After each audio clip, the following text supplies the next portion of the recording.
किसान के नाम पर माननीय सभापति महोदय केवल राजनीति करना चाहते हैं। ये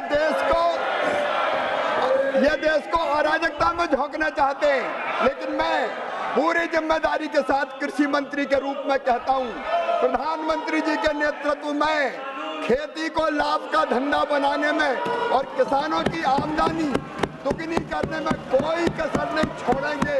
हम दिन और रात काम करेंगे।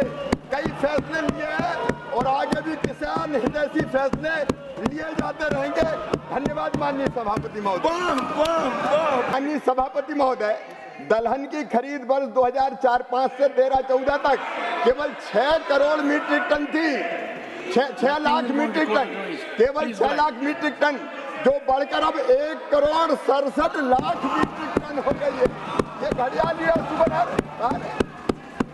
माननीय सभापति महोदय, तिलहन की खरीद जब इनकी सरकार थी केवल 50 लाख मीट्रिक टन थी, जो बढ़कर 87 लाख मीट्रिक टन हो गई है। माननीय सभापति महोदय, ये बड़ी बातें कर रहे हैं। प्रमोद जी, धान की खरीद के लिए प्रमोद जी न्यूनतम क्या तरीका है? कुछ तो सोचिए, कुछ तो सोचिए। माननीय सभापति महोदय, माननीय मंत्री जी को सुनिए। माननीय सभापति महोदय, फिर देखिए किसान को इनको क्या है कि कोई ऐसी चीज आनी चाहिए कि मैंने पार्टिसिपेट किया। अरे साहब, किसान का मामला है, मेरा तो जीव होता है। मैं जानना चाहता हूँ मंत्री जी से, आप कितना अच्छा सुझाव दिया। एक सुनिए, आज के प्रश्न का सबसे बड़ा फायदा है कि एक माननीय सदस्य ने चाय और कॉफी के बारे में इतनी गंभीर बात कही है जिसका नतीजा निकलेगा। मैं सार्थक चर्चा चाहता हूँ। बैठिए। हाँ, माननीय मंत्री। माननीय सभापति महोदय, कपास की गांठ ये खरीदते थे केवल 26 लाख, हमने बढ़ाकर 31.17 लाख कपास की गांठ खरीदी है। और माननीय सभापति महोदय, संस्थागत ऋण इनके समय ऊंचे ब्याज की दरों पर मिलता था, केवल 7.3 लाख करोड़। ये नरेंद्र मोदी जी की सरकार है, 25 लाख करोड़ रुपया संस्थागत ऋण दिया जा रहा है। माननीय सभापति महोदय, जब इनकी सरकार थी धान की खरीद के लिए न्यूनतम समर्थन मूल्य से लाभान्वित किसान केवल 78 लाख थे, अब बढ़ के 1,83,82,248 हो गए। और माननीय सभापति महोदय, गेहूं के खरीद के लिए न्यूनतम समर्थन मूल्य से लाभान्वित होने वाले किसान केवल 20 लाख थे, जो 22,69,264 हो गए। और माननीय सभापति महोदय, मुझे इजाजत दीजिए, ये केवल राजनीति कर रहे हैं। स्वामीनाथन कमेटी की रिपोर्ट में जब ये कहा गया कि लागत पर 50% मुनाफा देकर समर्थन मूल्य घोषित करना चाहिए, यूपीए की सरकार ने, जब मनमोहन सिंह प्रधानमंत्री थे, उन्होंने साफ तौर पर यह कैबिनेट नोट है, मैं इसको सामने सदन के रखना चाहता हूं। इन्होंने ये कहा कि एमएसपी को उत्पादन की भारित औसत लागत से 50% अधिक तय करने की सिफारिश पर यूपीए सरकार ने कैबिनेट में यह कहते हुए स्वीकार नहीं किया कि सीएसीपी द्वारा प्रासंगिक कारकों की व्यवस्था पर विचार करते हुए एक वस्तुनिष्ठ मानदंड के रूप में एमएसपी की सिफारिश की गई है। इसलिए लागत पर कम से कम 50% की वृद्धि निर्धारित करना बाजार को विकृत कर सकता है।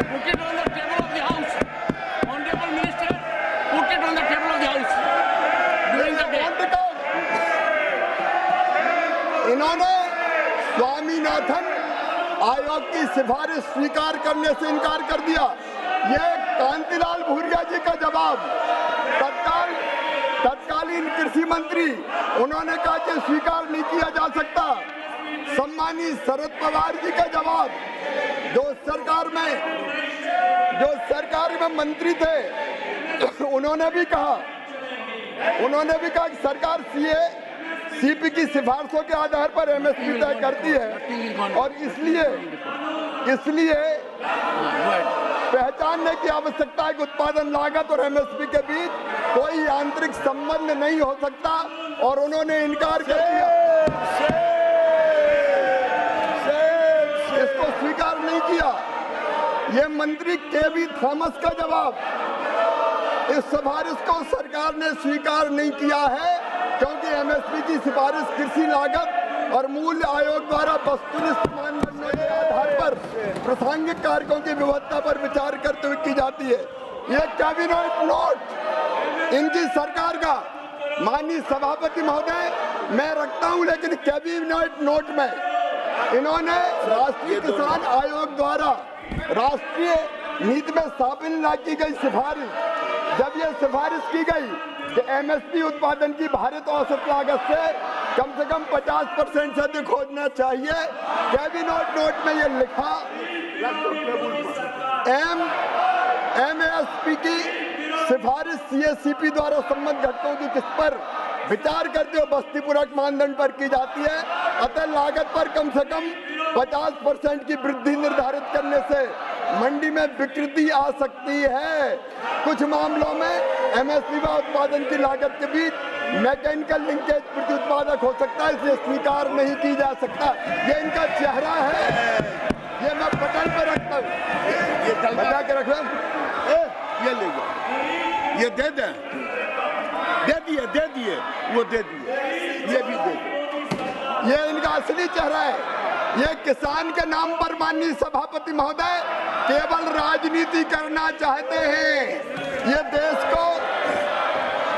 देश को अराजकता में झोंकना चाहते हैं। लेकिन मैं पूरी जिम्मेदारी के साथ कृषि मंत्री के रूप में कहता हूं, प्रधानमंत्री जी के नेतृत्व में खेती को लाभ का धंधा बनाने में और किसानों की आमदनी दुगनी करने में कोई कसर नहीं छोड़ेंगे। हम दिन और रात काम करेंगे। कई फैसले लिए हैं और आगे भी किसान हितैषी फैसले लिए जाते रहेंगे। धन्यवाद माननीय सभापति महोदय। श्री बंसीलाल गुर्जर आजकल supplementary. Nothing is going on. माननीय सभापति महोदय, मैं माननीय मंत्री जी से, जैसे उन्होंने कहा है, पर मैं पूछना चाहता हूं कि 2004 से 2013-14 के बीच में दलहन की खरीदी कितनी की गई और 2014-15 से 2024 के बीच में दलहन की खरीदी कितनी हुई है? क्या सरकार ने देश को दलहन उत्पादन में आत्मनिर्भर बनाने के लिए कोई योजना बनाई है? यदि हाँ, तो तत्संबंधी ब्यौरा क्या है और अब तक की प्रगति क्या है? महत्वपूर्ण प्रश्न है। माननीय सभापति महोदय, बंसीलाल जी ने बहुत महत्वपूर्ण सवाल पूछा है। मैं फिर ये जानकारी देना चाहता हूँ कि 4-5 से 13-14 के बीच में केवल 6,29,00,000 मीट्रिक टन दलहन खरीदी जाती थी और हमारी सरकार, मोदी जी की सरकार 1,70,00,000 मीट्रिक टन दलहन खरीद रहे हैं। 25 गुना ज़्यादा खरीद रहे हैं। और आदरणीय माननीय सदस्य बंसीलाल जी ने कहा है, वो विद्वान कृषक हैं। मैं निवेदन करना चाहता हूं कि दलहन के उत्पादन को बढ़ाने के लिए इस बार हमने तय किया है कि मसूर, उड़द और तुअर पूरी मिनिमम सपोर्ट प्राइस पे खरीदी जाएगी। चिंता न करें, देश का किसान दलहन पैदा करे, हम खरीदने का काम करेंगे।